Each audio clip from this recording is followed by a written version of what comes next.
بسم اللہ الرحمن الرحیم۔ السلام علیکم ورحمۃ اللہ وبرکاتہ۔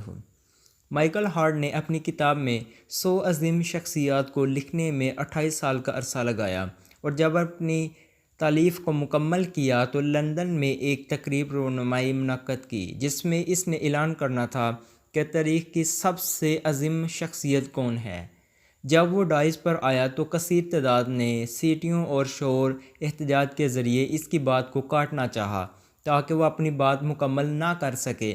پھر اس نے کہنا شروع کیا، ایک آدمی چھوٹی سی بستی مکے میں کھڑے ہو کر لوگوں سے کہتا ہے، میں اللہ کا رسول صلی اللہ علیہ وسلم ہوں، میں اس لیے آیا ہوں تاکہ تمہارے اخلاق و عادات کو بہتر بنا سکوں۔ تو اس کی بات پر صرف 4 لوگ ایمان لائے، جن میں ایک اس کی بیوی، ایک دوست اور 2 بچے تھے۔ اب اس کو 1400 سال گزر چکے ہیں۔ مروع زمانہ کے ساتھ ساتھ اب اس کے فالورز کی تعداد 1.5 ارب سے تجاوز کر چکی ہے، اور ہر آنے والے دن میں اس کے فالورز میں اضافہ ہو رہا ہے، اور یہ ممکن نہیں ہے کہ وہ شخص جھوٹا ہے، کیونکہ 1400 سال جھوٹ کا زندہ رہنا محال ہے، اور کس کے لیے یہ ممکن نہیں کہ وہ 1.5 ارب لوگوں کو دھوکہ دے سکے۔ ہاں، ایک اور بات، اتنا طویل زمانہ گزرنے کے بعد آج بھی لاکھوں لوگ ہمہ وقت اس کی ناموس کی خاطر اپنی جان قربان کرنے کے لیے تیار رہتے ہیں۔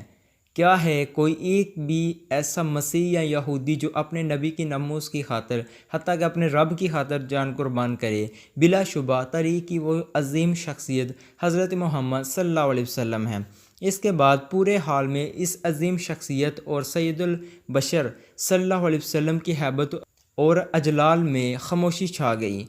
اگر آپ نے یہ اعزازی تحریر پڑھ لی ہے تو ایک بار درود پاک پڑھ کر ود کیجئے، اور اس پوسٹ کو شیئر فارورڈ کر کے سب کے ساتھ اس عظیم شخصیت صلی اللہ علیہ وسلم کا تذکرہ کیجئے، تاکہ ہر کسی کا ایمان پھر سے تازہ ہو جائے۔ شیئر کیجئے۔ جزاکم اللہ خیر۔ صلی اللہ علیہ وسلم۔